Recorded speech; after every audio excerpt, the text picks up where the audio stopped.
Hello everyone and welcome to The Knowledge. It's Racing TV's preview show for all the major flat festivals during the course of the season. And this week it is the turn of the Welcome to Yorkshire Ebor Festival. Once again we've gathered together a team of experts to share their thoughts about the major races at that meeting with you. And we've also got a bit of a treat in our nostalgia section. We're looking back at the very inaugural edition of the International Stakes, then the Benson and Hedges Gold Cup with a very special guest.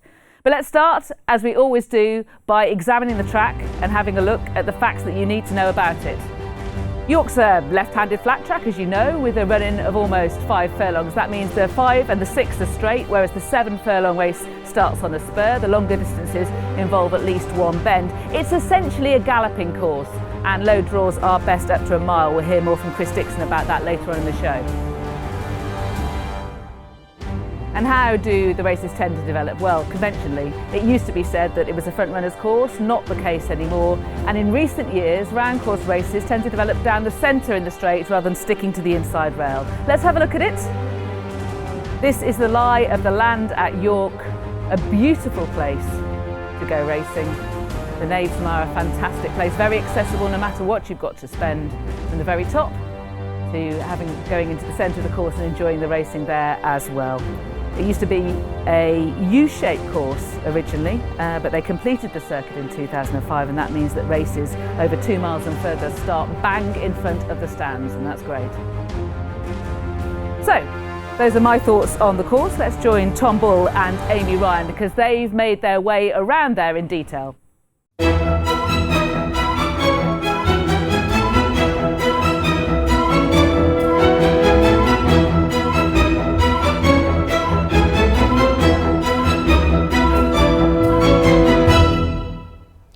Amy, we're here at the finishing post of the York racecourses in Knavesmire. What's it like to ride when you've ridden plenty of them and crossed that finishing post in front? Yeah, it was a very lucky track for me, and in my opinion, not only one of the best tracks in England, it's in my opinion one of the best tracks in the world.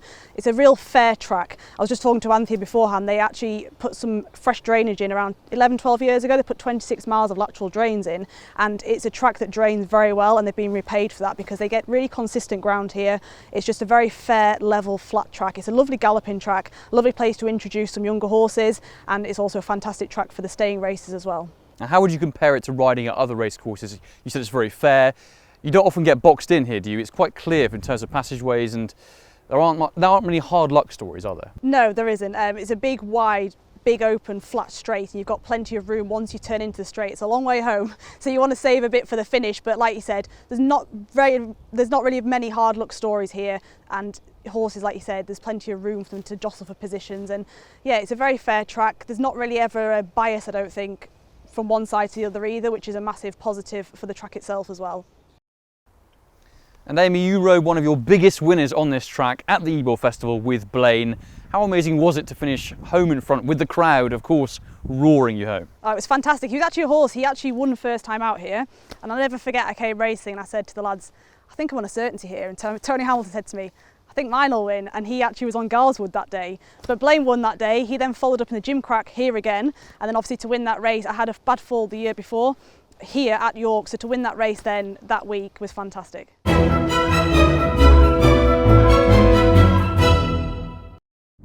Well, the weather's been fairly unkind to give me a new pattern on my jumper, but here we are down at the 5 furlong start, which of course is the start of the Coolmore Nunthorpe Stakes.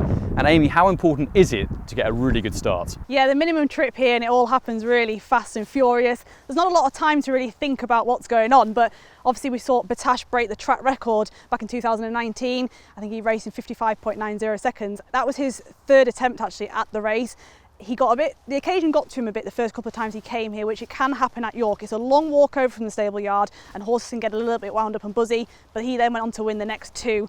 He was drawn in stall 1 actually the first time he won it, and you wouldn't generally want to be drawn out on a wing, especially over the straight track here, but he was that quick out the stalls. He just edged across the middle of the track, made all, and absolutely bolted up in the end. So it was a really fantastic race, and obviously the year after he was drawn in stall 3, so again a little bit out on a wing, which you wouldn't choose to be drawn. but he was just fantastic. If you did have to choose, where would you want to be placed? You'd probably want to be mid-div really, just in the middle, and then you've got options. They generally do come up the middle of the track here. If it's a full field, sometimes they do split, but generally they come up the middle of the track. You want to be where the pace is, I'd imagine. It really helps, doesn't it, in a race like that? Absolutely. The pace is a massive thing. You want to look before the race where the pace is coming, where the fancied horses are, and they're the horses that you generally want to follow. There isn't as much of it, what we touched on beforehand, there's not generally a bias here. It's a very fair track, isn't it? So it's not really much of a difference, you know, of opinions which side you want to be on. And does that stay the same, really? The same comments apply to the 6 furlong course, which is just directly behind us. Would you say placement and track position are equally as important? Yeah, same sort of thing really from the 6. You can see from the 6, it's a good furlong and a little bit before you actually join the track proper from where the cutaway is for the 7 furlong start. So a little bit different, but you have a bit more room, I think, to get organised before obviously you meet that cutaway. And how important do you think it is to be well positioned on the track like this? Yeah, I mean, always you want to be where the pace is, where the fancied horses are. Generally before a race, the jockeys will look through the paper and see where the pace is, the fancied horses, they're the horses you want to follow. And it is often where the pace is where you want to be. But obviously a track like this, it's a very fair track, there's not much of a bias, but they generally come up the middle. Generally, they come up the middle. Sometimes they do split into 2 groups, but it depends how big a field it is. And you rode Blaine to win this meeting over the Flying 5. Whereabouts were you placed on the track, and did it really come into play in your mind that you had to be in the perfect position? Yeah, I was actually more towards the far side actually when he won, and he was a horse that was often quite slow away, so he was quite slow away. He was under pressure sort of 3 down, I was having to get after him, and it was just really his stamina kicked in late on and he just got there in the nick of time. And you can just about hear the commentator kind of on your side, or was it a bit urgent in the end? I literally won by a nose, I think. So you can often hear the commentator coming towards a 2 pole, you start hearing the crowd and the commentator, and you can hear by the commentator's voice the way that they're talking how far in front you are, or if it's a fast finisher, and I literally won by a nose that day. So it was a photo finish. I wasn't sure if I'd actually won, but yeah, it's really exciting. Once you get into the 2 pole, you can really start feeling the atmosphere. You must have enjoyed the winning print after that, I imagine. Oh, fantastic.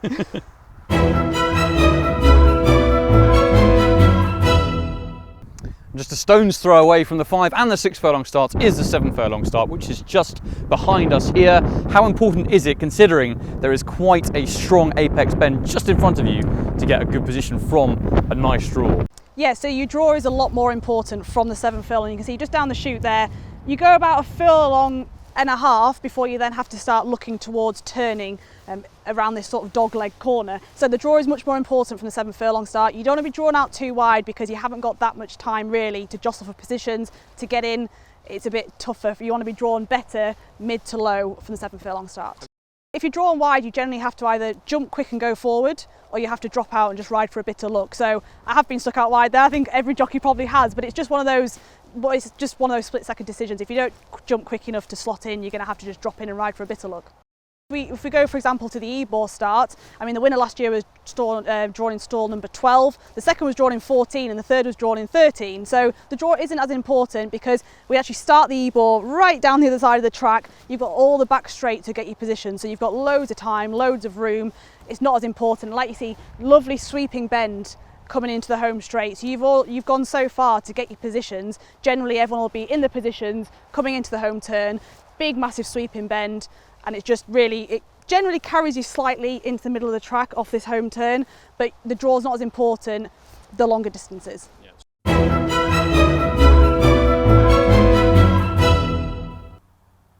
Here we are down at the start of one of the flagship races of the week. That's the Juddmonte International at the 10 furlong pole. What a roll of honour it does have, including See the Stars, Roaring Lion, and of course the inimitable Frankel. What a way he won that year. Magnificent performance in the race. Amy, how important is it to get a really good position here? There's a bend right there. It must be really all important to get that good berth. Yeah, it is a lot more important than some of the other starts down the back straight. You can see within half a furlong, you're already running into a bend here. Last year's winner came from stall 2, the second came from stall 1, and the third came from stall 4. So unlike the Ebor last year, the horses were drawn a lot lower. Obviously, running into this bend, you want to be closer towards the rail. You don't want to be posted out wide, and you can see then once you come round the bend, it's obviously then another straight down the back before you meet the home turn. Absolutely. We've seen some wonderful winners in this race in the past. What kind of horse do you think it takes to win a race of this magnitude? I think it needs a horse that you need a little bit of pace early to get your position. You need a horse that's going to relax. You need a horse that's going to relax and breathe, especially down the back straight, you just need a horse that's just going to take its time. You don't want a horse that's running too keen or getting too gassy. They need to have enough in reserve for the finish. So horses, they have to have a good attitude, bit of pace early on, and then they need that kick at the finish. We've got the 1.5 mile start just down there as well, which of course is home to the Yorkshire Oaks. You see some great winners of the past as well. It's very straight, almost like a Roman road. What are the qualities of a horse that you need to win a race like that over 1.5 miles? Yeah, so as we can see down the back, you've got more room from these other 2 starts down the back. So being drawn a bit wider isn't as much of an issue. Obviously the year before, the Ebor winner was drawn from stall 2. So there's no rules really, is there? But no, like you see, much more room to jostle your positions, a lovely flat back straight, and again, you need a horse that's going to relax. You can see the stable yard's just behind us. They want to just have a good attitude, relax down the back straight and get into a rhythm. The main thing is just getting into a nice rhythm.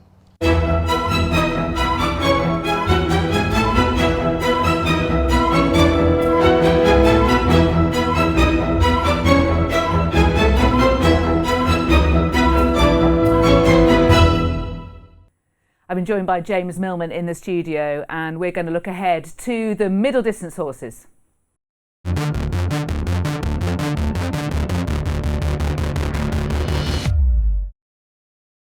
So we're focusing first of all on the Juddmonte International Stakes, and here is the roll of honour. Lester Piggott and Frankie Dettori dominating. Ditto Sir Michael Stout and Aidan O'Brien. Dahlia, Azud and Halling have won the race twice, and See the Stars holds both the track record and therefore also the fastest success in this race.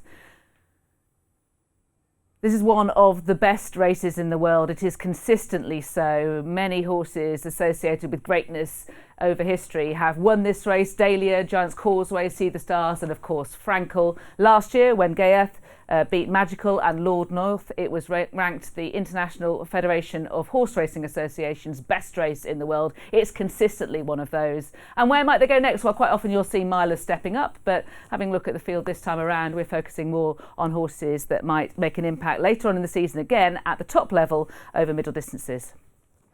So let's take a look at the middle distance standings in Europe, and the horses that top that list are actually topping the world list at the moment. They're Adayar and St Mark's Basilica. James, we don't have St Mark's Basilica sadly in the international because he's had a setback in training. Yeah, no, a real shame because he was the star attraction going into the contest at the 6-day stage and what a horse he's been this year. But Love is a pretty able replacement, as we can see on the table. Yeah, absolutely. And Love recorded a performance figure of 1-2-3 when winning at this meeting last year in the Yorkshire Oaks, the race that she was headed for. But so far she's only been awarded 1-1-9 in the Prince of Wales' Stakes and 1-1-8 in the King George. So hence she's been dropped £3 by the handicapper at the moment, who has her rated on 120 because she hasn't quite yet this season achieved that figure. But could she do it here? She is second favourite to do so at 5-2 behind Mishrif at 15-8. Mahafeth and Alcohol Free both 6 great to have the latter, the filly here. 12-1 for the King Edward VII winner, Alanka, and therefore also for William Haggis along with Mahafeth, and it's 16-1 and upwards the rest. Let's start by having a look at Love's really impressive win in the Darley Yorkshire Oaks last year, in which she earned that figure of 1-2-3. Yeah, this is where she looked at her pig, didn't she? She destroyed her own age group, and there was only a few 4-year-olds in the competition here in the Yorkshire Oaks. She was never ever going to get beaten. She just looked so good last year. The thing is, for me, she had quite a busy 2-year-old campaign.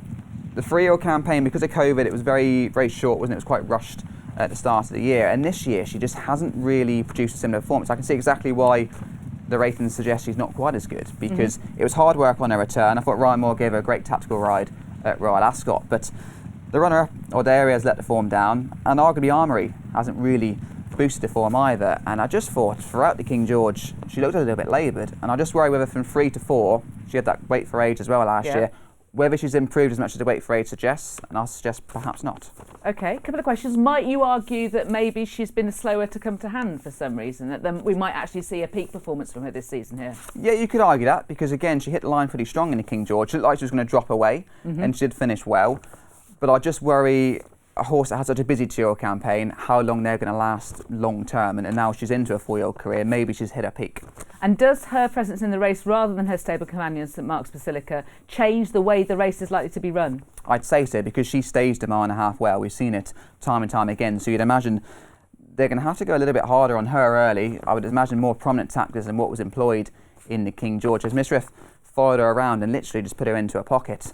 And I just worried back down to 10 furlongs, it's really going to play to his strengths rather than Love's. OK, let's take a look at Mishriff next, shall we? Because he's been in really good form this season. He's won the Saudi Cup, the Shima Classic. He then ran in the Eclipse and was quite well put away. But this was a good second as well after this performance here in the Eclipse, behind Adiyar in the King George. Yeah, and Love as well, which I think is the key aspect for this race.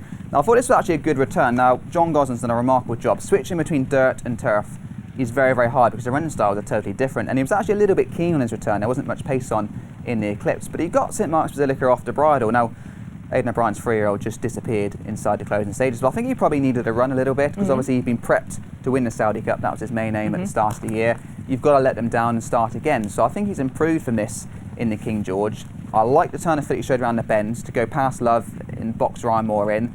Adiyar surprised me by going away from the pair of them, but I think dropping back to 10 furlongs on the turf is absolutely optimum for him.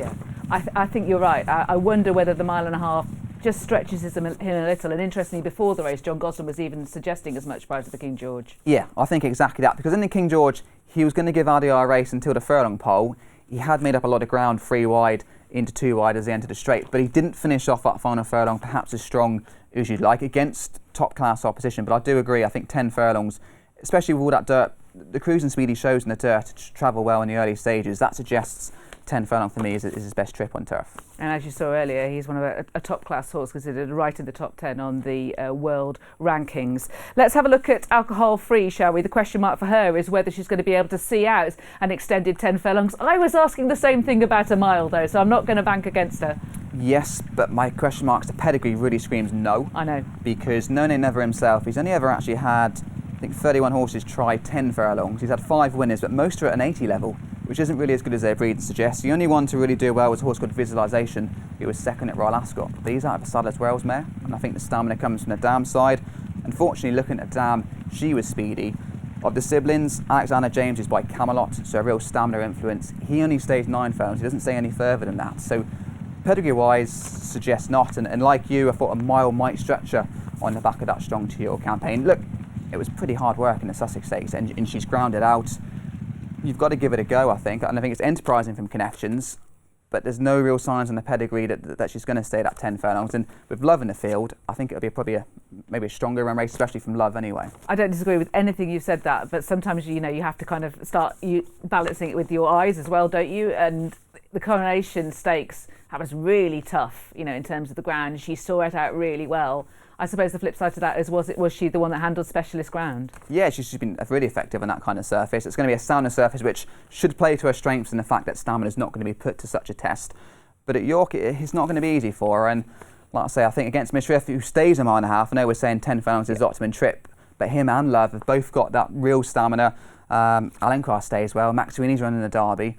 So her rivals are proper stayers at 10 furlongs. That's probably the negative. OK, well, Jeff Smith very sportingly running her here after her fantastic win in the Sussex Stakes. He, of course, won the 2015 edition of this race with the Arabian Queen, who took the scalp of no less than Golden Horn. Let's have a look next at Juan Elcano, shall we, who had Mahafeth behind him in the York Stakes here in July. That's over the course and distance that they face on the Wednesday here at York. Yeah, Juan Elcano previously won the Wolverton at Royal Ascot. He's had a real solid season. Is he good enough for this kind of race? I think probably not. What I'm looking at is the horse back in 5th place at the moment. That was tactics gone horrendously wrong. Yes. They had a pacemaker in the field at York, both him and Armory, but content to let the pace go on. They really didn't go very quick. Juan Elcano was actually well placed. I thought he should have won. Bangkok did very well to beat him. Murphy made a lot of ground from the 3 to the 1. His effort petered out in the closing stages. I think he's much better than this. Again, it might be a bit of a trappy race, so Love's probably going to go on, but I don't think there's going to be a massive amount. If they drop him at the back again, I'm not sure he's going to be quick enough to overtake horses like Mishriff. Any chance he's a miler? I wouldn't disagree with that. I think they might try it in the future. He certainly started off 85 when he won his first handicap, so he's kind of leapt up the ranks pretty quickly. Obviously, the Derby, he didn't go because of the ground. In the Hampton Court, he wasn't perhaps as impressive as what he was at Newmarket when he won this race, and he hung across the track. Now, that could be tiredness. We've kind of put it down to a bit of a quirkiness, and again, he didn't want to hit the front too soon at York, which is kind of why the tactics were employed so severely, but it just didn't work. and I just got a few question marks against him. OK, let's have a look at his stable companion next, shall we? That's Alan Kerr, who won the King Edward VII Stakes at Royal Ascot and went on to probably not be best positioned in the Grand Prix de Paris. Against Hurricane Lane, who's got a quicker turn of foot than him. He's a son of Ardaflug. We mentioned that MoFF may be better over shorter. I think he's a proper mile and a half horse. I'm slightly surprised he switched from the Great Voltigeur to come to this contest. Here, it was a cracking effort, wasn't it? A bit of a surprise. He was 20-21 when he won at Sandown. Good effort. He missed a little bit of time off.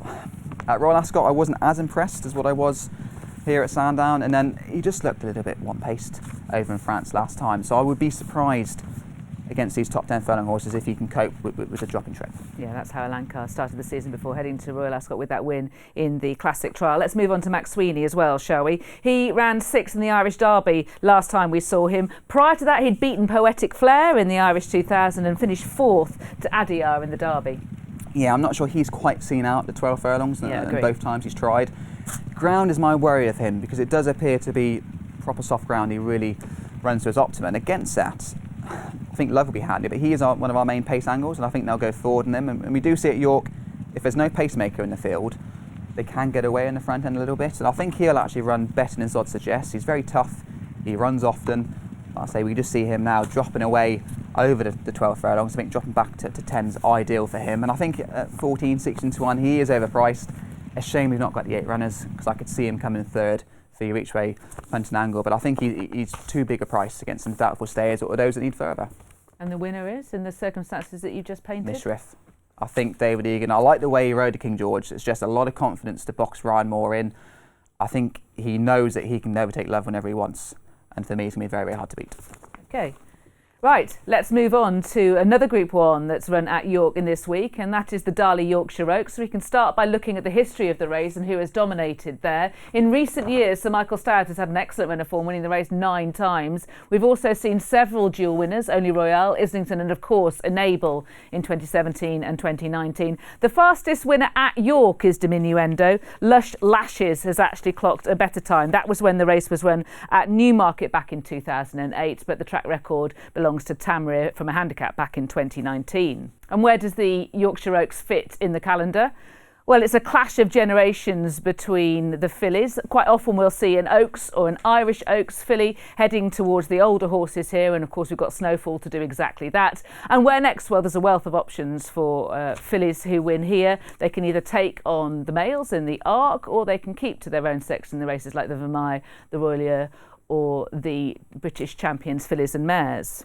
So, there are the declared runners. Alba Flora, wonderful tonight. Fantastic that she's taking part. I imagine there will be a watching brief in terms of how quick the ground is. However, Divinely, Asharda, La Joconde, Loving Dream and Snowfall. Let's start by talking about Snowfall, who had Divinely and La Joconde behind her when winning the Irish Oaks.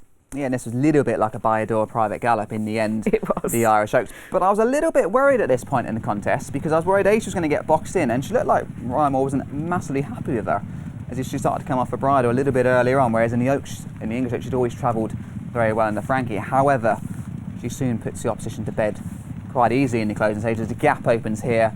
Like I say, you see that sea of the Michael table colours, blue, orange and the striped cap. And she goes through quite easily. She ends up putting plenty of distance between her rivals. Back in second was Divinely, 8 lengths behind on this occasion. She was 18 lengths behind in the soft ground Oaks at Epsom. And I think soft ground helps her produce an even better performance. Against that, Divinely, I think, doesn't particularly go on a soft surface, because she ran behind Wonderful Tonight at Goodwood and was beaten 16 lengths, so similar to what she was beaten in the Epsom Oaks. The further she goes, the better she goes. She's getting the weight for age. The 3-year-old crop that have tried to take her on this year, they haven't got close, and she's by far the best of the 3-year-old generation. It would be great if we saw a good older horse take her on. It would be, and that's the key point, is it? How good are the fillies that she's been beaten? And that is the question, because for me, I don't think they're particularly strong as a group. Me too. Mystery Angel, a cracking credit to the Nick Bradley, George Bowie organisation, but she's been beat at this level on quite a few occasions, can't quite get that group win. The fact that she came second in the Oaks suggests that the form wasn't strong, but she put such distance between them, 16 lengths. It was a visually tremendous performance, and on the time it was a good performance, but she's not really had a proper contest, has she, this year? In the Musadora, she just quickened away. So she's not been put to the test, and I want to see her take on an older horse and have just that. hopefully this older horse will provide her with a proper contest, because if she turns up, I think she definitely will. This is Wonderful Tonight, who started the season by winning the Hardwick, and then she went on to win the Lily Langtry here. It was an odd race the way it worked out, and she possibly wasn't as impressive as we were imagining she was going to be. No, but she had a lot of weight. She had to give away the penalty, and by the last day it was pretty testing ground at Goodwood. We'd had rain on and off, it dried out, more rain came on Friday night, and some of the times were particularly slow. So while she wants that kind of ground, it's not conducive to an impressive performance. Against that, she's got to the stands rail and she's grounded out. I think a tough thing for her is because they don't know when they're going to run. She was in the King George until 45 minutes before the race. You've got to kind of prep them for a contest, and when you're chopping and changing, it's not ideal. And they knew that she could probably come to this race 95% and she would be good enough. And she's done just that. She's gone away at the line divinely. We can kind of use her as a little bit of a guard. I don't think she's particularly effective on that kind of surface, but she was beaten 16 lengths. She was beaten 18 lengths in the Epsom Oaks, and she was still well clear of the majority of her opposition there. Got a slightly different reading of the race. I feel like the pace was really quite strong. Wonderful Tonight didn't even settle it off that pace, and I think she possibly did well. I mean, the horses that came from the rear, like Tribal Craft, who's finished second, has finished really close to her. I'm kind of inclined to slightly mark Wonderful Tonight up, and I also think she might be better at 1.5 miles now than she is over 14. Does she ever settle? Possibly she didn't not. really settle in the Hardwick at Royal Ascot. I thought she did tremendously well under William Buick to actually win that contest. In the early stages, I thought she was going to throw a race away, but that might just be a trait. I think it's just the way she runs, and I don't think that's going to change particularly. So might she be better over 1.5 miles with that thought? I would concur with that, and a proper strong pace. You've got a pacemaker, haven't you, from Ballydoyle? How strong a pace they're going to go, exactly, because it's going to play to Wonderful Tonight's strengths if she takes part. Her only run on good ground last year in Group 1 company came in the Vermoy, and she was 5th behind Tyne White. It wasn't a bad effort, but it was below what she'd achieved either side of that start. So clearly Connections want to keep her onto a soft surface, but at some point you'd imagine she is going to take on the top class horses on good ground, but is that going to be on her arc day? And you're probably going to get softer ground come Longchamp in October. Yeah, possibly. I suppose York's still a flat track, and it's not going to be that fast, is it? No, they've had no water on York the whole of August because of all the natural rainfall they've had. So it's going to be perfect ground to try good ground. They're not watering to try and take the jar out. There's a little bit of rain forecast today. I had a text from York, 0.4 mil as of 8 o'clock this morning, and the showers forecast. So they'll be hoping that the showers are on the heavier side. Okay, one last piece of evidence for James to look at, and that is Asharda, who won at Newbury in listed company back in May. Since then, she's finished second in the Ribblesdale. Yeah, and she was a little bit unfortunate, I think, in the Ribblesdale. In the Nielsen colours, the yellow cut black body, Gloria Munda comes second. Now, she was a bit too keen at Royal Ascot, but she was 6 lengths behind at Royal Ascot. And I think this horse is very much on a progressive profile, Asharda. She's only had the 3 starts. Out of the 3-year-olds, she's the most progressive type in the field and the main danger to Snowfall. So what are your thoughts then, therefore, on this? You know, who's going to win, essentially? I'm afraid it's a little bit simple. I think Snowfall will win. I don't think Wonderful Tonight will run. If they do, I'd still be in the Snowfall camp on good ground, but I think it'd be a real battle actually between the pair if they do both take part.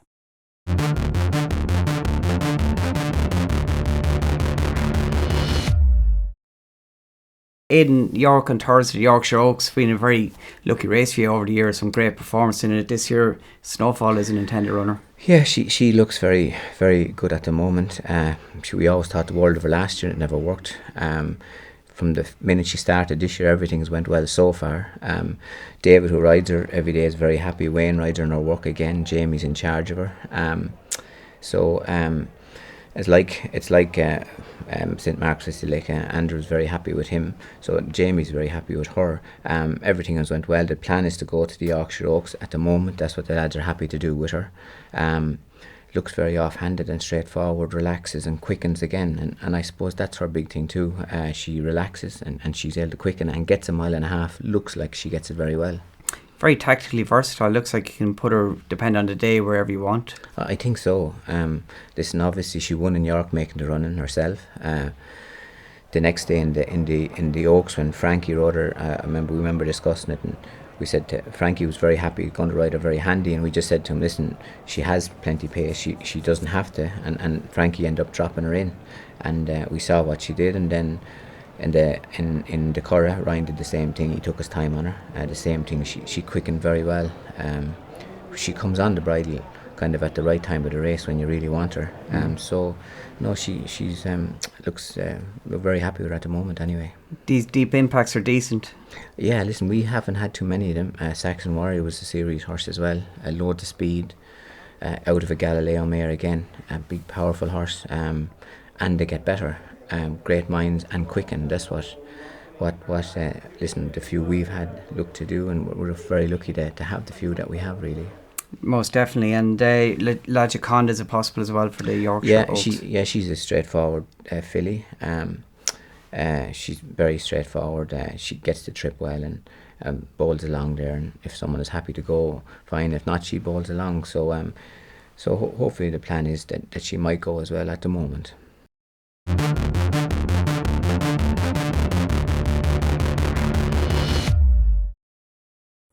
Back to the first day of the Welcome to Yorkshire Ebor Festival, and there's another significant race on that opening card. It's the Sky Bet Great Voltigeur Stakes. It's a Group 2 for 3-year-olds over 1.5 miles, and Kamari is the 5-2 favourite, ahead of High Definition, who ran so well when third in the Dante, that's worked out so fabulously. He's 4-1 joint second favourite with his stable companion Sir Lucan, and it's 6-1 and upwards the rest. Let's start, James, by talking about High Definition. He was favourite to win the Dante, but he had a couple of good horses in ahead of him. He did indeed, and Hurricane Lane has obviously gone on to absolutely prosper. Magellan dropped back to a mile. We saw him win the Sovereign Stakes at Salisbury just last week. He took an age to pick up once again. Now, the backdrop to this race, he was supposed to go for a Leanfield Derby trial. That was his main aim. He had a bad blood analysis, I think, is why he missed that target. So he probably wasn't quite A1 coming into this race. It took Ryan Moore a long time to get him going. And when he did hit the line well, and everyone thought, stepping up to 1.5 miles, you're going to see such a better performance from him. Unfortunately, it all went wrong in the Irish Derby. He never looked happy from an early stage. He was chopped for room and then just didn't pick up and never got involved. Obviously, it wasn't the High Definition anywhere near at his best, but he lacks a huge change of gear for me. Even stepping up another couple of furlongs, we've got some rivals in opposition who have a bit of a turn of gear, and I don't think he's got one. At the moment, I appreciate the caveats that you've given them. Is his reputation still a little bit ahead of what he's actually achieved? Oh, most definitely. Even his maiden win, he wasn't going to win for ages, was he? And then he suddenly picked up in the last 100 yards. Now, he probably isn't the quickest, but there's a little bit mentally as well he's not picking up, because he didn't seem to take a rough race in the Irish Derby at all. He couldn't cope when the opposition was too much for him. So there's huge question marks for me. I'm not sure he's even the best Bayador runner. And I think Kamari, who's a little bit forgotten, he's a gelding already. We've only had the 3 starts. He showed a turn of foot in the tight nature of the Queen's Vase. Now that's at 1.6 miles. It's a very short run to that first bend. He showed good gate speed to get a good position. It then got a bit messy around the home bend, and he quickened and disappeared. He's got the pedigree to win the race. The dam's a half-brother to Milan, who won this race before going on to win the St Ledger. The dam was pretty decent, Cura for Luca Kamani, and we haven't seen him yet, but he looks very, very good, and I think he's the one to beat. Okay. But let's have a look at Sir Lucan next, shall we? And we can have a look at his performance in the Gordon Stakes. He finished second there behind Ottoman Empire. He had Third Realm and Youth Spirit and Yibir all behind. Yeah, the Gordon Stakes is traditionally a good trial for this contest. I didn't think he was best placed at all in this race. He was travelling quite strongly, and here you'd say as soon as Frankie pushes a button he's going to go, but he's kind of slotted in behind a Manisse horse again, and it just didn't really work out for him. Ottoman Empire, your winner. He was on a 4-timer for Johnny Mercer. He was always prominently placed and just kept on galloping, whereas Sir Lucan has done very well to come pretty close second in the end. I think he's by far the best out of the quartet that reopposed in the Great Voltigeur. And for me, he's got a better change of gear than High Definition. And once again, I'm not sure if Ryan Moore's on the best one for Bayador. Interesting. What did you make of the winner here? Good. He's just not flashy, is he? But he gets the job done. This was a 4-timer. He just keeps on winning. It doesn't really impress you visually, but I think the softer ground probably played his strengths a little bit on that occasion. And personally, I thought Sir Lucan, if he'd been a little bit closer to him, would have beaten Johnny Mercer's runner. Ooh, really? Ooh. Okay. Ooh, we might have a disagreement about that. We'll talk about St Ledger in a few moments' time. Let's get back on point, shall we, to the Great Voltigeur and have a look at the Mediterranean.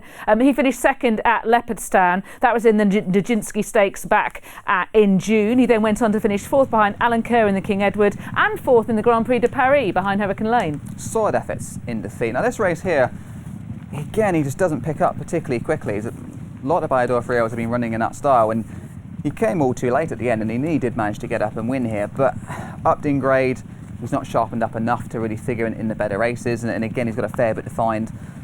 For me to clear third string out of the 3 Bayador contenders here. You suggest stepping up in trip will suit him in time, he might make up into a bit of a cup horse potentially. But yeah, I'm not too sure about his attitude. He just doesn't get going soon enough. Okay, so it's Kamari for you for the Great Kamari, massively. I think he's a very, very good horse, but because he's a gelding, obviously it limits some of his options in the future, but I think he could be a real strong horse for years to come. So, of course, he can't take part in the Kazoo St Ledger, but this race, a Group 2, an important race in its own right, is often a stepping stone to that Group 1, the final classic of the season. At the moment, Hurricane Lane is the 5-4 favourite against his stable companion Adair at 7-1, Adair's target being primarily the Arc, you would think. There are the great Voltigeur entries, High Definition and the Mediterranean. Alan Kerr, who, of course, we've already seen runs in the International, he's there. And Ottoman Emperor, who we were just discussing, the winner of the Gordon Stakes, is also prominent in the betting. What's your idea of the St Ledger winner potentially? Like I say, I like Salukin out of all the runners in the Gordon Stakes. We'll find out a bit more about him at York.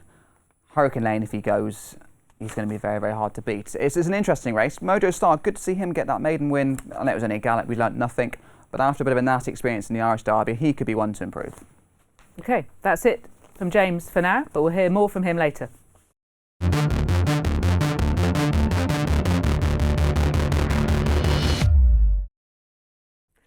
And now, as promised, we've got a treat for you. We're going to look back at the inaugural International Stakes from 1972, the race that was then known as the Benson and Hedges Gold Cup. Now, I'm really grateful for YouTube, essentially, for watching this race, and also editions that we see from old races on Racing TV. I've read about it, and great thanks to Jeff Greetham and David Cleary from Timeform about this particular race. But someone who was there and reporting on the race at the time was Brough Scott. And Brough, just tell us, why was this race so big? Well, it did what it promised. It said it'd be a sort of whole new deal for big challenge for racing. It would bring international flavour and that sort of thing. And it delivered. And of course, the huge thing about it was that it was meant to be the crowning achievement of Brigadier Gerard, who was unbeaten right through his career then and was proven to be one of the great horses of the century, and he got beaten by the Derby winner Roberto, and we couldn't believe it. And Roberto was ridden by an American jockey who, again, we were very provincial in those days, and we didn't really sort of know about him at all. He was actually a master of his craft. But it was a big, big shock, and it was a great race. And looking back on it, if ever there was a sponsor and a racecourse got what they wanted, they got it in spades that first day, 1972. It's funny the way things worked out, because it was being billed as Race of the Century because Mill Reef was meant to be running, and in the end just his pacemaker took part. But as you said, Brigadier Gerard going into this race, if you just paint a picture for those people who weren't aware of him, I don't know how you can't be, but nonetheless, unbeaten in 15 starts, this great horse, and a 4-year-old here. He was a 4-year-old. He was unbeaten, untouchable. He used to struggle on soft ground the only time he struggled, but he struggled and still won. He had beaten Mill Reef, who had been had the most unbelievable career after he beat him. He beat him in the 2,000 guineas. Mill Reef then won the Derby, the Eclipse, the King George, and the Arc, each time by increasing the distance between him and the second horse in the last 200 yards. He was an extraordinary, brilliant horse, Mill Reef. But Brigadier Gerard had beaten him decisively. He'd beaten the track record when he ran at Goodwood and at Sandown. He was and he also a great, big, magnificent horse. Whereas Roberto was a very different sort of horse. He was a little horse who had won a controversial Derby by Lester Piggott's unbelievable blitz finish. He got beaten since, and people rather dismissed him. I can remember I wrote something about it. He looked rather small in the morning, and Brigadier Gerard looked magnificent, and we all expected Brigadier Gerard to gobble him up. But he set up in front, and he loomed up Brigadier Gerard, and that awful moment that you get in races when the expected doesn't happen. Well, it's not awful for the person who's leading. It didn't happen, and Roberto went on and won. It was absolutely stunning, and York was sort of silent. Couldn't believe it. But there wasn't anything apparently wrong with Brigadier Gerard, even though when he walked...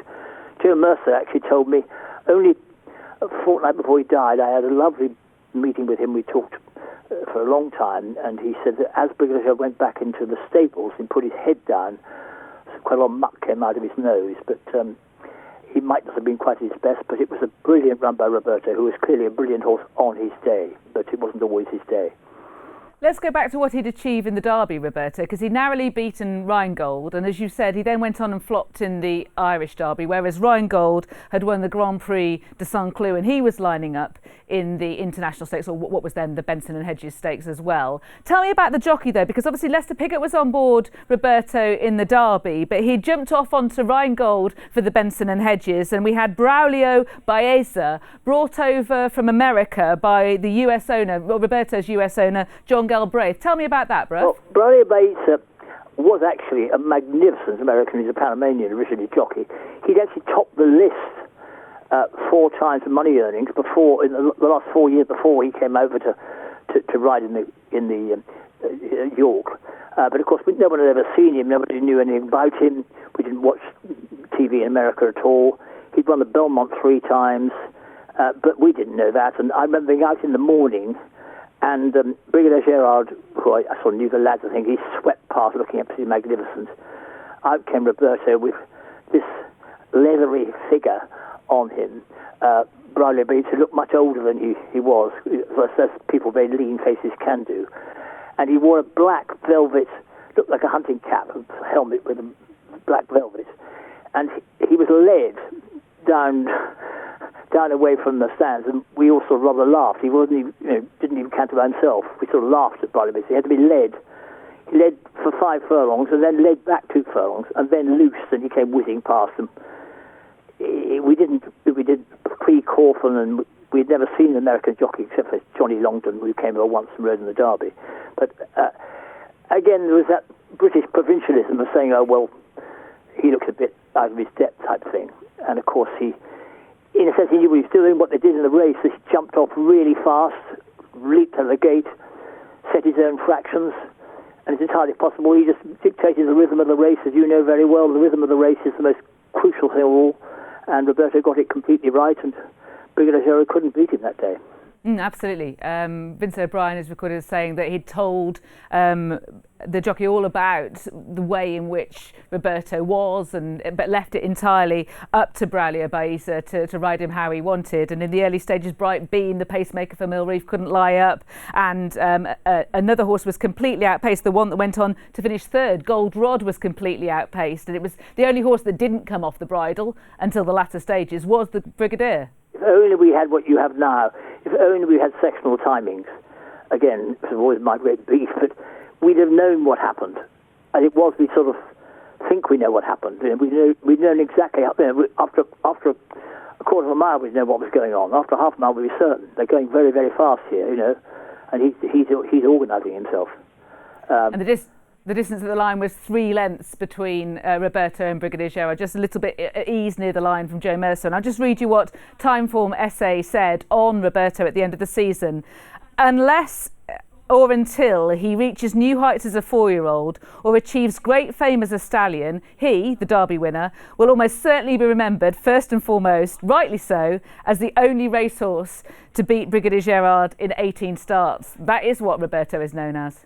And it has to be, because that's what, and the Juddmonte International, that was its start, and it's never had a more. It's been some unbelievably exciting races, some great horses, and Frankel's, I think, finest performance. But it never had a better race, more exciting race than that first one.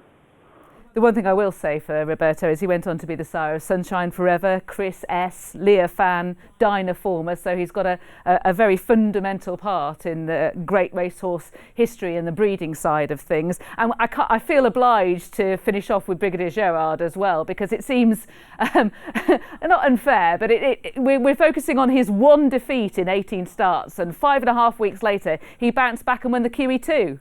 He was I was so lucky, Lydia, because I'd been a jump jockey, and the first year I really was full-time going through the media and running around was the year of Millreef and Brigadier Gerard, and then the next year. So to be close up to those 2 horses, I had a measurement against which I've always been able to measure every other horse since, and I have to tell you that no horse has really measured beyond Brigadier Gerard as a miler, not even Frankel. I mean, I think he was, I wouldn't say he was better than Frankel, but I wouldn't say Frankel was better than him. Joe Mercer was convinced he'd have sat behind Frankel. He had everything, Brigadier Gerard, for a miler. He was very, very fast, but he was also tractable. He was a magnificent specimen, a much better looking horse than Frankel.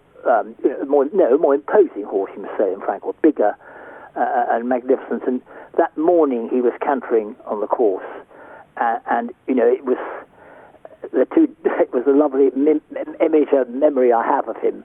It was an Aesma, and of course at that stage he was the horse of horses, and we thought he's going to be in full majesty this afternoon, and we never expected that little thing being led down with a strange jockey with a hunting cap on would be the one to dethrone him.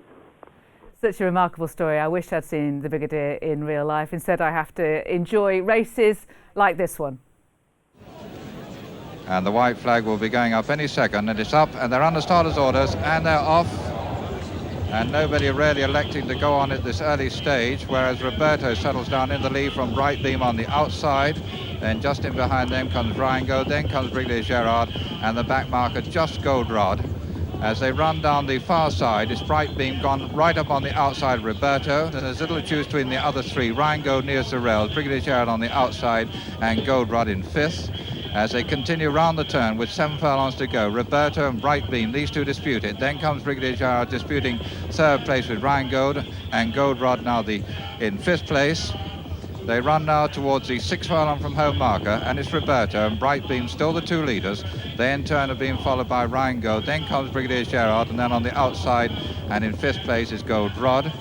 They very nearly enter into the straight, 5 furlongs to run. And it's Roberto nearest the rails, and on the outside is Brightbeam. Then comes Ryango to race on the inside of Brigadier Gerard. Brightbeam just went a little bit wide there, but they have just over 4 furlongs of this, the Benson Hedges Gold Cup to run. And it's Roberto and Brightbeam and Brigadier Gerard now begin to close in on Roberto. Then comes Ryango and Goldrad. They've got 3.5 furlongs to run now, and it's Roberto still the leader from Brigadier Gerard, now begin to loom up size on his outside. Ryango on the inside nearest the rail, then comes Goldrad on the outside. Brightbeam now drops back to be fifth. They 2.5 furlongs to run now, and it's Roberto still just has the advantage from Brigadier Gerard. These two are now beginning to draw away from Ryango and Goldrad, but it's Roberto still holding the lead, and they've got about 1.5 furlongs to go, and Roberto seems to be holding his own against Brigadier Gerard as they run up towards the final furlong. It's Roberto holding Brigadier Gerard, and as they hit the furlong from home marker, it's Roberto running away from Brigadier Gerard. They've got about 150 yards to go, and it's Roberto. He's going to win, no two ways about it. Brigadier Gerard can't get him. They've got about 50 yards to line, and as they come towards the line, Roberto is the winner, and Brigadier Gerard, unbeaten record, is absolutely smashed to smithereens. And then comes Goldrad, and finally Ryango, and some way even more behind him is Brightbeam. And so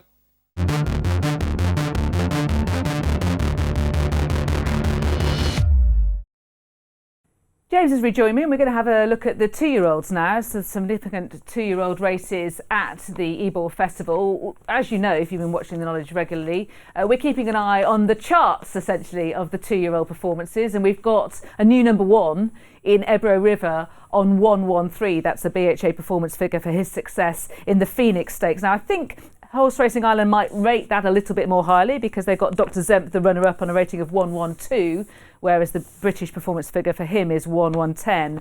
Also, I think the BHA are a little bit more positive about the Tyros winner, Point Lonsdale, the winner of the Chesham as well, because they've got him on 112 performance figure and Horse Racing Ireland on 108. I also should mention Windstorm Black, trained by Sebastiano Guerri, who won the Premio Primi Passi, the Group 3 in San Siro at the end of June, because he's got a quite high performance figure as well. He would feature on those charts were he trained in Britain, but the BHA, they like to keep an eye on horses across Europe. So since we saw it last, those are the climbers, the horses that by dint of Goodwood or Ascot races around that time have improved their standing in terms of the official rating or their performance figure. Well, we saw Ebor River in the National Stakes, where we saw how wayward and uncontrollable he was, both in the prelims and the race itself. He won by 4 lengths or whatever he did. Finally in Ireland, we saw how good he was, and he had a rail to run against, and that was a huge help for Ebor River. How much more he can progress, I think the scenario was perfect because he had a rail on his left-hand side. He couldn't hang anywhere. It was a good ride. I think that's perhaps his peak, but well done to Connections for getting a Group 1, because I know when I worked with you, I wasn't sure we'd go anywhere near the right direction. I felt exactly the same way, and I even said as much, I think, after he ran at Goodwood as well. So, you know, huge congratulations to Hugo Palmer and the team for getting Ebor River to deliver that performance. Right, let's focus on the Acomb Stakes first off, shall we? This is run at York on the Wednesday, the first day of the 4. It's a Group 3 over 7 furlongs, a small but competitive field. Dubawi Legend, the favourite at 9-4, Noble Truth at 5-2. We're going to start by talking about the latter and his success at Newmarket. Yeah, we see him in the hood in the first string Godolphin colours, and I think that could be key because he was quite keen in the early stages. Back in second, taking him on again, it was Araz who was making his debut on that occasion. Now, he was quite green at the stalls. He'd already given away, 3-4 length momentum advantage to Noble Truth.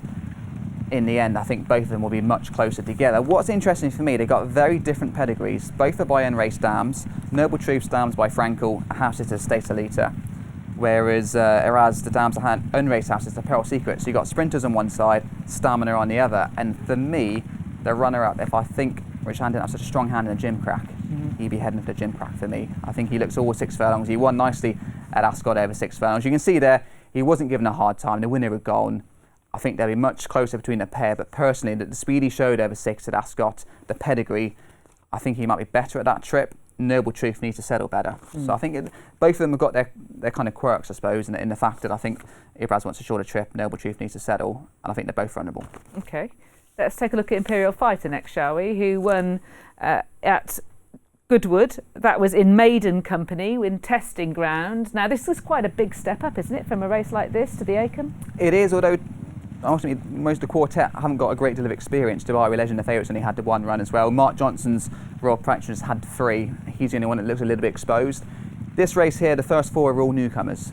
So you've got a little bit of question mark how strong the form is. It was a 30 grand yearling. Interesting enough, the half-brother Bunker was second in the Chesham. He went on to win a 7 furlong listed race at Deauville in his 3rd start as a 2-year-old. But I thought he hit the line really well here on pretty soft ground. For me, it looks like a Verton Futurity horse going forward, and I just worry some slightly sharper types. They might just be a bit too quick for him on his 2nd start. Good looking horse though, he's got plenty of scope. Let's have a look at Royal Patronage next, shall we? Who's progressed with each and every start. Last time we saw him, he was controlling a race that he won at Epsom. Yeah, this was his 3rd start, experience around Epsom. In front, Mark Johnson horse, a great combination for the high clear runner. Now, back in second in the Fitcher Hay colours was Firth of Clyde. Wasn't disgraced on his 3rd start at Newmarket on Friday, finished 2nd, and the 3rd horse only 5th or 6th next time. So I don't think it was particularly strong form. For me, he's the one that might be exposed as a 90 horse, whereas the other quartet, I think they've got that scope to go on it and be better, and that's probably why he's a 16-1 outside of the 5, but never rule out Mark Johnson. They've all got quite fancy entries, a range of different distances. What you were saying about Erars, I think they have in their mind because they've got a Middle Park entry, for example, whereas others are entered in the Royal Lodge over further. He doesn't have that entry. Royal Lodge, of course, over a mile later on in the season. We should mention Dubawi Legend. He's run once. He was a wide margin winner at Doncaster. Yeah, and that form's working out nicely already. The runner-ups boosted the form. He won by 4 lengths. We've seen Hugo Palmer's got Ebor River. The fact this horse was very well backed on his debut, the form's working out nicely. For me, he's the one to beat. OK, let's move on to the next day, shall we? And the Group 2 Lowther over 6 furlongs for fillies.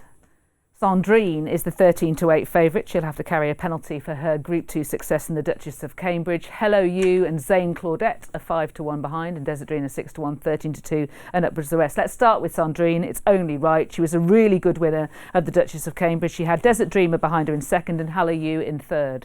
Yeah, I thought the race worked out perfectly for Sandrine here.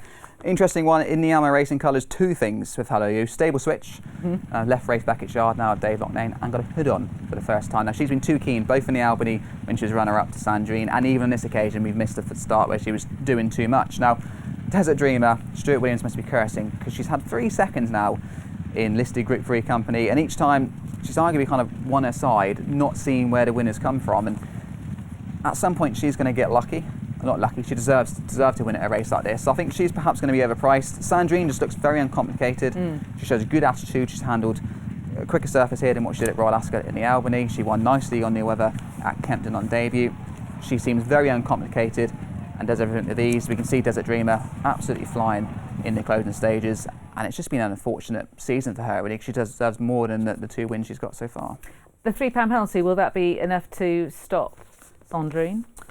I don't think it will be, but I think it'll bring the pack closer together, especially Hello You and Desert Dreamer, but I actually like one that she's not raced against just yet. Oh, interesting. Right, OK, we're going to find out what that is in a few moments' time. Let's move on to Zayn Claudette, shall we, who won the Princess Margaret and beat Desert Dreamer, but prior to that, she ran here at Newmarket. Yeah, and I was lucky enough to work at Newmarket on this evening. Now, Ismail Mohammed is not known for 2-year-olds first time out, and she showed a lot of promise behind Hello My Darling at Goodwood, where I think greenness is what cost her when a Nick Bradley horse just beat her in a pretty close finish. She travelled very nicely here on this occasion to win at the second attempt. Back in the Sheikh Obeid colours, back in second in the yellow and black Dubai Jewel. She's won her next 2 starts for Andrew Bolden. I just like the attitude, I like the way she looked in the winners' enclosure afterwards. She took her race very, very well. She then went to Ascot for the Princess Margaret. Desert Dreamer again didn't see her. She was on one side of the track, Zayn Claudette was on the other. They both came from the back of the field. They met at the line and Zayn Claudette just came out on top. But the fact that Ismail Mohammed isn't known for his 2-year-olds, I think she's taken a step up of each of her 3 starts so far. I think she can take a further step. And also, I think Sandrine probably just holds Hello You and Desert Dreamer, but like to bring Zayn Claudette into the mix, and I think she might beat her.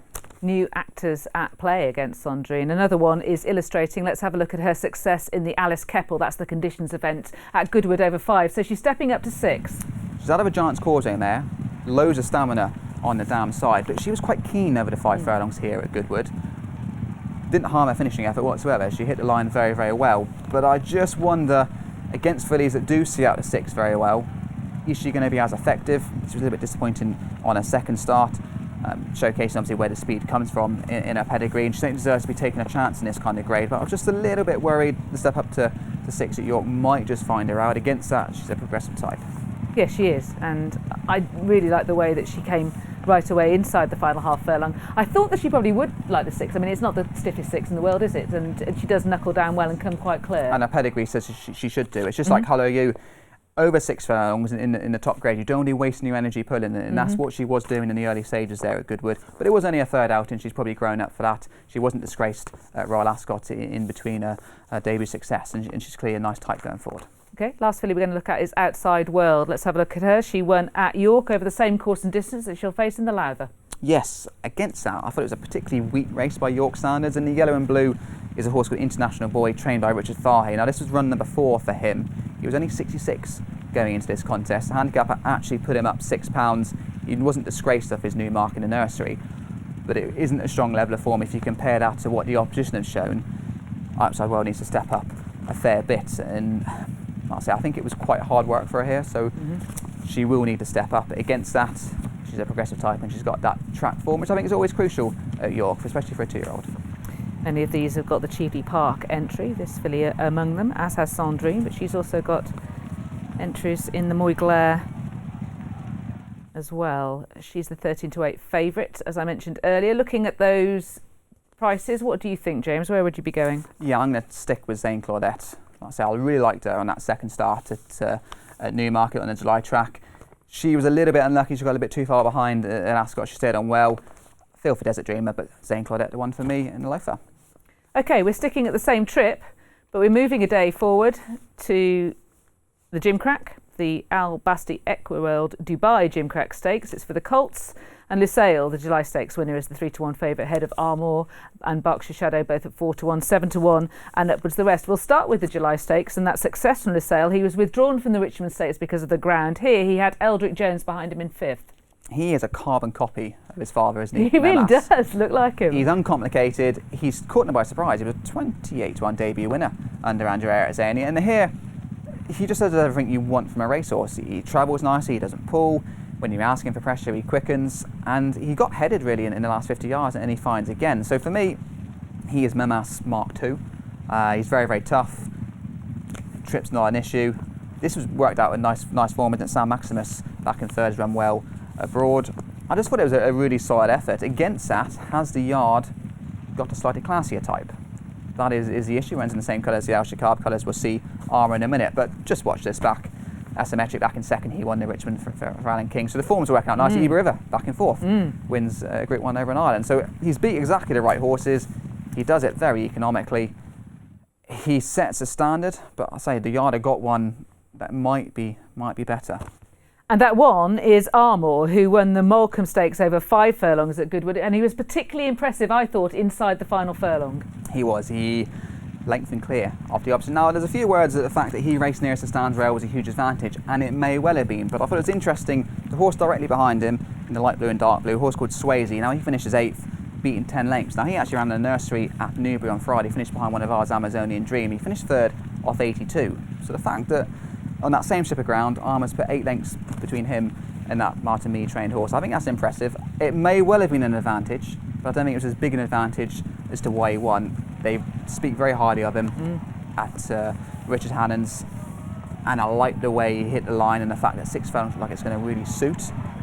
Interesting to see if they do both take each other on, both owned by Al Shakab. I just think if they do, he might have that little class edge, even though I've got a huge amount of respect for Lusail. He's got a bit of substance about him as well. He just doesn't look like just a 2-year-old. Yeah, I think he's the one that will probably go on to be a 3-year-old. Lusail looks like a proper early season stallion for the future. Okay, let's have a look at Berkshire's Shadow. He'll be carrying a penalty for his Coventry Stakes success at Group 2 level. Since then, he's finished 2nd also at Group 2 level, but over 7 furlongs in the Vintage Stakes here behind Angel Blur. Yeah, and I think we had a winner here who absolutely loved the soft ground. Angel Blur ran just 3 days previously at Ascot for Race Beckett, whereas I'm not sure this horse was entirely in love with the surface. He'd won on a quick ground in the Coventry. He won his debut at Newbury very impressively when he beat one of ours, Amazonian Dream, and he just took a long time to pick up on this surface, whereas at Ascot it was a lot more instant in the Coventry. Now we saw Islington in the graphics for the Yorkshire Oaks. She's the grandam of this horse, so you'd imagine that in time he's only going to improve with experience and probably improve a bit further. The lines just come too soon in the end for Berkshire Shadow on this occasion, but I think on a quicker surface, he's got the scope to go on and improve. Against that, I think he probably wants 7 already. So do I. And I think he might just be outspeeded by the Hannon extremely quick, efficient 2-year-olds, and Armor in particular is going to have a lot more speed than them. Yeah, I totally agree with that. Ground, tick, back down in trip, cross, I think, for me anyway. Let's see what he manages to achieve. Let's move on to Orazio, shall we? He was the beaten favourite behind Couture at Newbury here. Prior to this, he'd won at Windsor.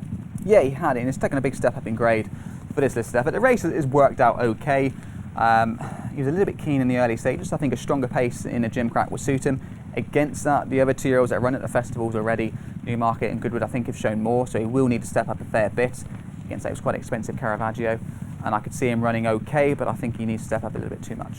Yeah, you mentioned he was bumped at the start and then it ended up sort of maybe over-racing, travelling very strongly. Certainly it was reported that he returned with a wound below his left foreknee as a result of this. So you've got an excuse for being a little bit on the keen side. Against that, I've seen a few Caravaggio a little bit on the keen side. So we'll see. We'll learn more in a higher grade race. Yeah, I prefer deeds, not words. So let's see what he actually does. So we'll have a look at him in the Gimcrack. Let's move on to Gabas, shall we? Who finished 3rd behind Asymmetric in the Richmond at Goodwood. And this was a messy Richmond. Not a great deal of pace on. Couture, who we saw just win there in Newbury, made the run in, but a lot of them were pulling a reef in there and behind. And having won the super sprint, which is probably the fastest 2-year-old race you can go in because they go literally flat out from the gates, to then step up a furlong, have a slightly steadier pace in the early stages, I think he would have actually learnt plenty from the start of the race. Against that, he's probably the 3rd string, isn't he, for the Richard Hannon team. Asymmetric, we've seen him again in the July Stakes, so all his forms kind of correlating together. He's picked up nicely. Probably being stuck out on the wing was a little bit of a negative for Gabas on this occasion there at Goodwood. It's quite quick after super sprint. He will step up on it, but I think he needs to. Can you give any chance to Gissa Serb? He runs here again. I thought that they might go more forward with him, I have to say, on this occasion. Yeah, he's just perhaps come up a little bit too short. And I think he does need to step up as a whole. 25 to 1. Probably about right. Against that, the owners would love to have a Yorkshire winner. So it's probably been a bit of a target for him. And then there's Fearby as well, if we're going down that line, who has got to turn around the Armor form. I can't see how he can turn around that form, but he looks so good at Sandown, so he may be slightly better than what he showed. OK, so thanks very much to James. We'll be hearing more from him later on in the show when we focus on the handicappers.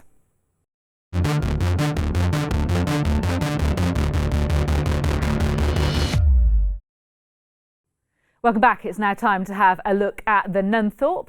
We can first of all see the significance of the race and those horses that have dominated it previously. Batash has won the last 2 renewals. Of course, sadly, he has been retired, so he won't be there this time around. He holds the track record. Lester Piggott was dominant as a rider in his time for this race, as so many races. And its significance in the calendar, of course, it allows 2-year-olds to take on older horses at Group 1 level. That's something that also the Prix de l'Abbé also enables. The race, the Nunthorpe, has been won by 5 juveniles in the past, and there are a host of different races that you can go on to, whether at 5 or 6, depending on what suits you best. So we can take a look at the sprint standings next. And in a way there should be, and is, an asterisk next to the 121 of Sueza, because that is the domestic French handicapper's rating of her victory in the King George Catter Stakes, whereas the performance figure for the BHA is 119. So that is disputed. That's the kind of thing that the handicappers arm wrestle or mud wrestle about at the end of the season when they all meet in Hong Kong. Space Blues has been dropped to 117. He was rated 120 after winning last year's Maurice de Guise, but he's failed to reproduce that in 3 starts this year, and so has been dropped to his previous best, which is 117. Glen Shiel has been eased a pound as well. The British champions sprint figure of 117, he is now 116 after failing to reproduce anything in the Maurice de Guise. And I should just mention Golden Pal down the bottom there. That 116 is clearly not a European rating. That's the American handicappers rating for the Breeders' Cup Juvenile Turf Sprint success back in November 2020. He was rated only 105 by the British handicappers when he ran here last year. So those are the standings. Golden Pal, though, is the favourite at 9-4. Sueza is 11-4. Winter Power is 6-1. And I'm delighted to say that I am joined by Fran Berry to have a look at these sprinters. Fran, let's start with Sueza. Her victory at Goodwood. She was really, really good on the day. She was very impressive, Lydia. The way, the way she went through the race was quite taking, and the turn of foot she showed once switched to the near side under William Buick was ultra impressive. Given she's only had, that was her 6th start to date, she'd travelled across the channel. She looked to be very at home on the soft-ish ground, but given her likely race nature, she's very exciting. Yes, and this was her trying a dead 5 for the first time. It looked like it really, really suited her coming back from the 6th of the Commonwealth Cup. Can you give any reason why Dragon Symbol might be able to turn this form around? He won't turn it around in York for my money. I think Dragon Symbol, if he's going to win a Group 1 over 5 furlongs, it'll be on a stiff 5 furlongs, possibly at the current of Flying 5. I think he's better at 6, and if he's going to win a 5, I don't think York will play to his strengths necessarily, especially if the ground is on the good, quicker side. I was interested in Arecibo, but we'll come back to him later on. Let's move now to Winter Power. You mentioned horses that like York. She does. Loved it. 2 from 3 there, only 1 defeat last year when she missed the start as a 2-year-old. This season, since getting a tongue tie on, she's been a revelation on that track. Everything stacks up very well for her on the flat 5 at York, and locally trained, good winner last day. She's got everything in her favour, I think. Yeah, it was a really good performance here. She had Mossgill behind her, Dakota Gold and Amora. Can you see any reason why they'll turn this form round? No, I would give Mossgill a shout just due to his course record. He was turned a race last year at Bathurst. He's got a superb record on the track. He shouldn't be good enough to overturn the form of Winter Power. You'd think she would be improving, but given he's had 6 runs here, he's had 2 wins and 3 seconds and a third, you can't look away from that record at a double-figure price. His trainer, Ed Bettel, has made a good start to his career, but he's each way of value of the one shorter price 3-year-olds. Winter Power would be the one that I think, if the ground is good, has everything going for her on Friday. Let's have a look at the July Cup, shall we? Of course, Dragon Symbol was second in that race, but I want to ask you about Rohan, who was a big noise coming into this because he'd won the Wokingham so impressively. In the end, he finished only 10th. What do you think about his chances in the Nunthorpe?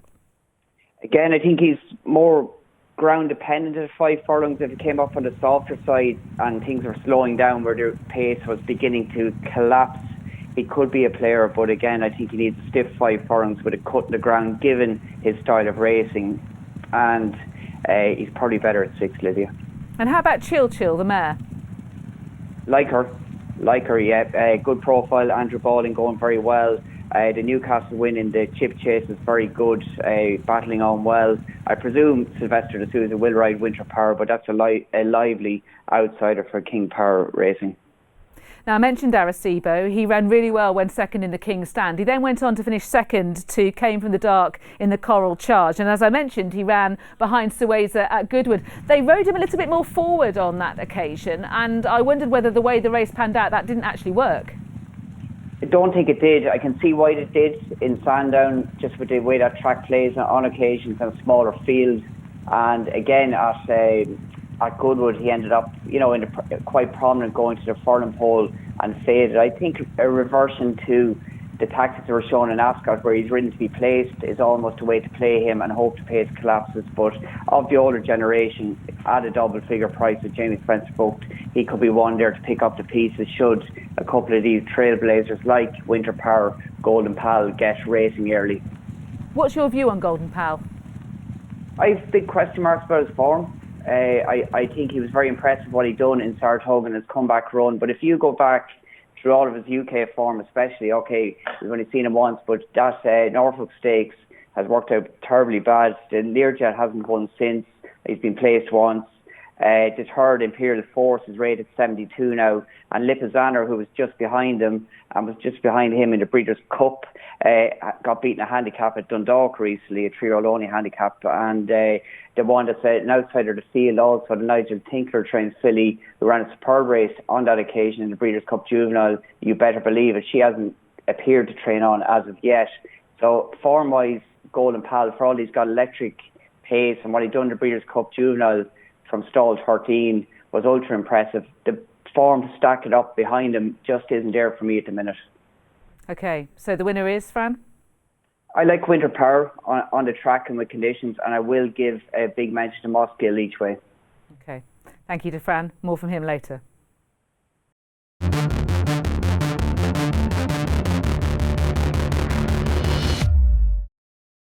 So on to part 3 of the knowledge, and finally I'm out of the car, I've made it home, and just a few miles from the Nervesmire out in the office. I'm very much looking forward to this week's Welcome to Yorkshire Ebor Festival.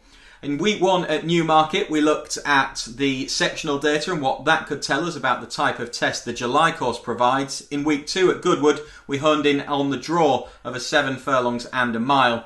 This time at York, we're looking at early track position or early pace data and how that impacts the results. Let's start with the 5 and 6 furlong races, and using the handy ggs.co.uk pace analyzer tool, I honed in on handicap races only with 12 or more runners on all ground conditions run at York since 2010. During that period, we could analyse over 170 races, over 3,000 runners, and found that early pace seems to be an advantage.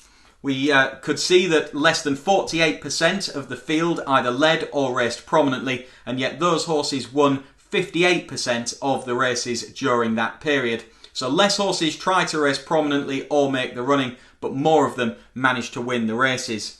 Pinpointing the early leader specifically can be profitable. Horses that have led or disputed the lead hitting at a strike rate of 15% and extremely profitable to back over that period.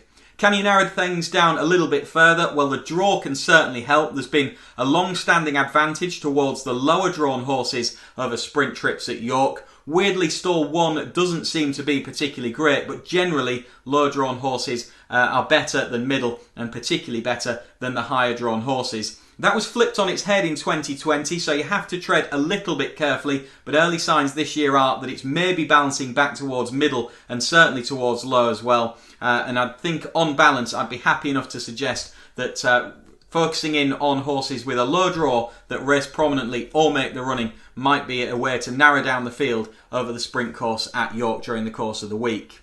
If you're going to look at the longer distance races, you don't really want to be right on the pace. Since 2010, 12 plus run a handicaps over 1.5 miles or further, and just 4 horses have managed to make all over those trips during that period. 65% of the winners with an in-running comment suggesting that they sat mid-division or further back in the field. As for the draw, well, it doesn't really seem to be too much of a factor. Can maybe make a little bit of a case for middle drawn horses being best over the Ebor course and distance of 1.75 miles, but ultimately at 1.5 miles or further I won't really be paying any attention to the draw. However, I will be looking to avoid those horses that look likely to make the early running.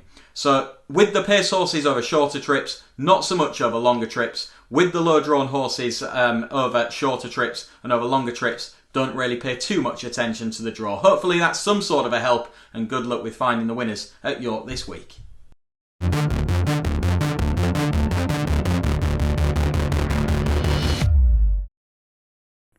James Millman rejoins me, and we're going to be having a look at a couple of the main handicap races at the Welcome to Yorkshire Ebor Festival. So many super handicaps over the 4 days, but the two that we're focusing on are pretty obvious: the eponymous race and the Melrose. Let's have a look at the Melrose, shall we? This is the Sky Bet Melrose Handicap. It's over 1.6 miles. It's for 3-year-olds. It's the best race ever. Wink of an Eye and Dushan are the 8-1 joint favourites, ahead of First Light at 9-1, and then it's 10-1 and upwards the rest. Let's talk about Wink of an Eye, James, who has run up a 4-timer, including over 11 furlongs last time out. He is trained by William Haggis and owned by Her Majesty the Queen. He is indeed, and he just keeps on progressing, and he's your perfect handicapper because he doesn't give everything, I don't think. I think he keeps a fair bit back for himself. The early stages was a little bit concerning for me at Goodwood. He had to be scrubbed along just to get into the bridle. No harm on this occasion, but that would be my slight negative going forward into the Melrose. A more competitive handicap, more strength and depth. He will need to travel a little bit better in the early stages. Against that, the further he goes, the better he goes. He's gone up £21 for his 4 wins, but the handicapper doesn't seem to be getting anywhere near him at the moment. The Sandown win before this, I thought that was a very competitive handicap, and he won that with ease, to be honest.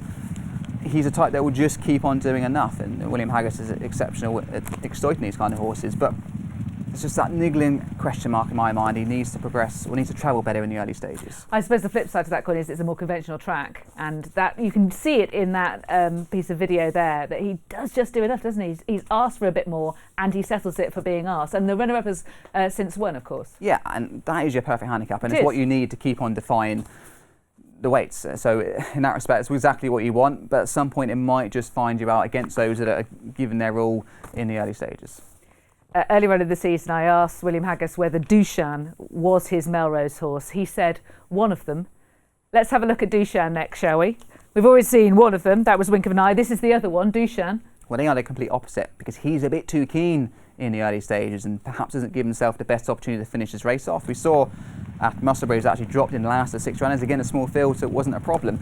I'm not sure the tight nature of the track particularly suited him, but he was well enough handicapped to win quite comfortably in the end. He really hit the line strong. For me, stepping up in trips are going to suit him down to a T. More galloping track like York's really going to suit him, but he has to kind of temper that enthusiasm in the early stages, because that's probably what cost him at York, because I think First Light got first run on him because he had just travelled more economically into the race. Against that, was he £10 higher now than this win at Musselburgh? I think he's still well treated. I think the handicap has certainly not got a hold of him just yet. Tend to agree. Let's have a look at King of the Castle next, shall we? This is his success at Limerick. It was over an extended 12 furlongs. He didn't need to improve in order to win this. He's better judge, I think, on the second in the Ulster Derby. Yeah, that was a cracking run off a £6 lower mark.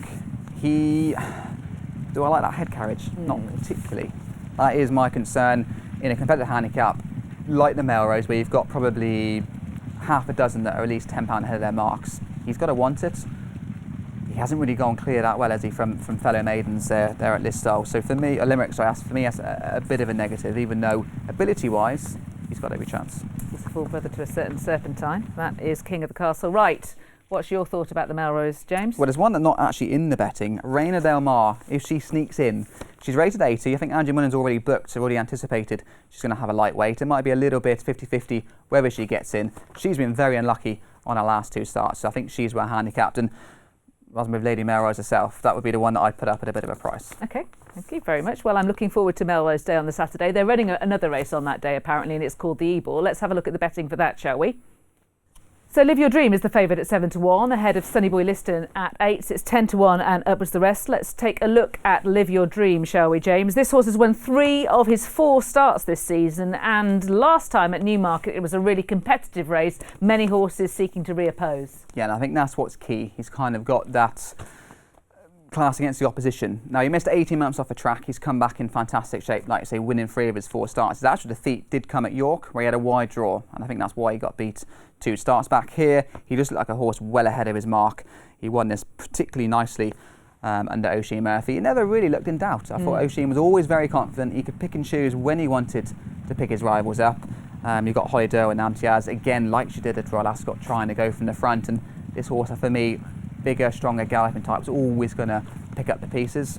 Draw-wise, you wouldn't want a high draw again at York, because that's perhaps what got him beat a few starts back. But I do like him.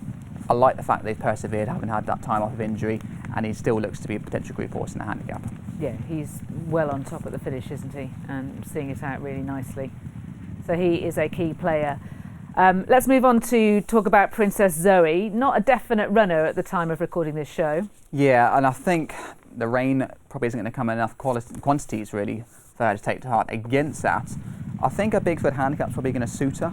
Strong pace might just help her find life a little bit. It's a little bit like Sergeant Cecil in the fact that she progressed really well through the ranks in that one season, but when you go back against the Group 1 horses, it's not too easy. I think they've got the late autumn campaign earmarked for her, but what a joy. She's been literally 60 up to 114, I think she is now, so it's a remarkable amount of improvement last year, and she's run with credit on all her starts so far this campaign. Absolutely. You saw her featuring when we were looking at the top stayers in the world. She is on that list, and she will have some Group 1 targets that will suit her very well towards the end of the season, with the ground probably to suit.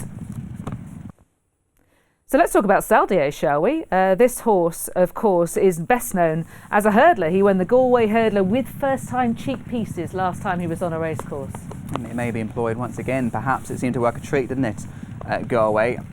I think this was key for the Royal Ascot defeat, because he actually ran 9 days after this win at Lusail, which was pretty straightforward. I just felt it probably came too quick for him. Generally, his races tend to be more spaced out, and he ran pretty well, finishing 5th at Royal Ascot. I think he'll be in much better shape. William Mullins, he preps his horses for the big handicaps, the big festivals, absolutely perfectly. So for me, you've got to respect him, and he's had a lovely break in between the Galway hurdle and the Ebor, so he certainly deserves to be a contender. Okay. If we get enough rain, would you think that Quickthorn would have a chance? We need a lot of rain. He hits the ground very, very hard, but we saw how good he was at Royal Ascot, where he destroyed the opposition. Oisin Murphy was never, ever in doubt in that race. The problem was we saw him back at York on good ground. I think they gave it a go, just to see how he would fare in this kind of grade against good horses, and he finished 8th. The ground was too quick from it, blunted that kind of stamina he's got. He just keeps on going through the ground. We've seen on near weather at Kempton, other surface is safe for him. He doesn't quicken on it as well as he does, or keeps going on that heavy surface. So he'll need a lot of rain. Against that, I think he's still well treated as regards his handicap mark. So who is your idea of the winner? Because I'm not hearing that we've necessarily heard it yet. No, I'm going to go for Ilarab. Again, we want a little bit of rain. He's won on good ground at Newbury. William Haggis has taken out a few times on account of quick ground, but he's won 6 of his 8 starts, 6 in a row, and he won the mile and a half handicap at York very nicely. Raymond Tuster, runner-ups, a very solid horse in the leading handicaps. He's kind of found his form again for the Alan King team, and the way he picked up, it suggested, like a Sergeant Cecil, he's got that turn of foot in handicap company. I think in group company, when he ran the Hardwick behind Wonderful tonight, the nature of the tempo of the race doesn't suit him quite so well. So I think back into a big field handicap is really going to suit him. William Haggis, Yorkshire Festival, I'm sure he's had this on his radar for quite some time. 111, it's high enough regards to handicap mark, but I think he could have carried £9 more when he won at the Downty meeting, and he's kind of been kept back for this race. Okay, let's have a look at the betting one final time. He's a 14-1 shot in Ebor. That is Ilarab for James Millman. So that's it for the handicappers. My thanks to James Millman for his brilliant input to today's programme. We're going to break off now and hear from William Darby, who is the Chief Executive and the Clerk of the course at York, and he is looking ahead to the 4 days of the Welcome to Yorkshire Ebor Festival in the company of Niall Hannity. And there it is, the famous Knavesmar. Really looking forward to all the action, and it's time for us to catch up with William Darby, Chief Executive and Clerk of the course. William, tell us, what are we expecting here the next few days? Yeah, in terms of ground now, we had a really wet start to August, about 20 odd millimetres in the first 8 days, and then a dry period. We just had 1.6 millimetres on Saturday night, we've had 0.8 on Tuesday morning, so we're good ground all round. Delighted with the condition of the track. The forecast now looks dry through the rest of Tuesday, Wednesday, Thursday. Towards the end of the week, there's a bit of uncertainty about the weather coming in from the southwest on Friday and Saturday, but we'll start the Ebor Festival on predominantly good ground and fresh ground at that. You need a slice of luck no matter what you do, don't you? You've seen Paraska at the back end of their week, the Goodwood started on easy ground. You seem to have perfect ground conditions, and I think coming to York this year, it feels more of an international feel. Obviously what's going on with the pandemic, whatever, it's great to welcome likes of, we've got American raiders, French raiders, it's great. Yeah, fantastic, and getting those quality horses. What does Wesley Ward say? The fastest horse he's ever trained in Golden Pal. We all saw what Suesa did at Goodwood. She looks a real flying filly. We've got, as you know, in the home county of Yorkshire, we've got some really fast horses. Winter Power, Bedford Fly, you know, and Kayamora, you know, some really quick local horses, as well as taking on the quickest horses in America and France. So really excited about the racing action this week. Everywhere you look, there's some really fascinating racing stories. We were talking about Skybet Great Voltigeur a moment ago. The Acomb, how many winners are coming into that race at Tassel's Acomb? So, you know, it's what our year's all about, trying to attract the best horses, the best jockeys to York for people either watching at home on Racing TV, ITV, or at the course to enjoy. Stradivarius. We haven't mentioned him yet, and I think a lot of people coming here this week will be really looking forward to seeing him in the Weatherby's Lonsdale Cup on Friday. Yeah, I think Friday's really picked up. It was always our least attended day of the week, much to our sort of bemusement in a way because of the quality of the racing. But on Friday you've got the Coolmore Nunthorpe, you've got the Weatherby's Hamilton Lonsdale Cup with Stradivarius going for his third cup, you know, having won the £1 million bonus twice and broken the bank with Weatherby's. I know they insured it, but uninsurable now. When it was launched, it was said that it could never be done. So he won it twice. He's coming back for just the prize money this year, and looks like could be taking on a really good field on Friday. We haven't got the decks through yet. And then we've got the Albastierque Gimcrack Stakes, which looks a real top-notch juvenile race as well. So everywhere you look, it's quality on the Friday and fascinating matchups. 4 quality days. We're looking forward to bringing every race live on Racing TV. Thank you very much for the updates. Thanks, Niall.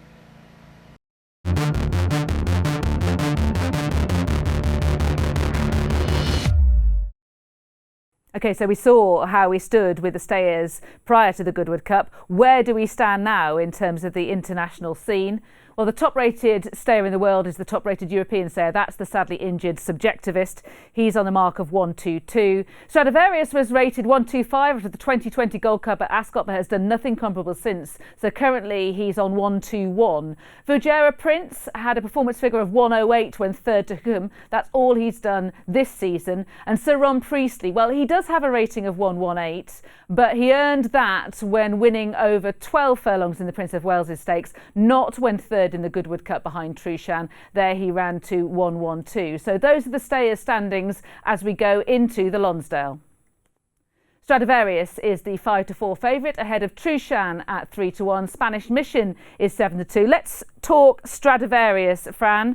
The $1 million question, is he as good as he was? No, I would say we haven't enough evidence, really. He won the Cigarro in good style, beating Ocean Wind.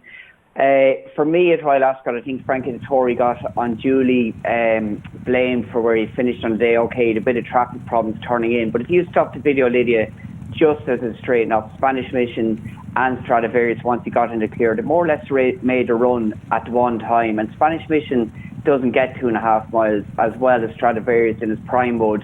And yet Spanish Mission, I was way stronger at the death than Stradivarius, who began to weaken inside the last 100 yards. And for all that he might have been impeded up to the home turn, there wasn't a lot of life in the kick of Stradivarius in the last 2 furlongs.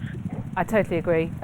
His owner Bjorn Nielsen says that he will retire the horse only if he gets beaten when everything is in his favour. He doesn't believe he's seen that yet this season for Stradivarius. And he even left the door open to the horse racing on as an 8-year-old. But I'm afraid I'm with you. I think I read the Gold Cup very similarly. Quick word about Trushan. At the time of recording this, we're not sure whether it's going to be soft enough for him to take part in the Lonsdale, but he was very good in the Goodwood Cup. Very good and highly effective when he's got his optimum heavy soft ground conditions, and I'm sure if you don't see him on Friday due to ground, there's another Group 1 in him at some point, whether it's in France or back to Champions Day. Fantastic horse, improving, and he's very ground dependent, I feel.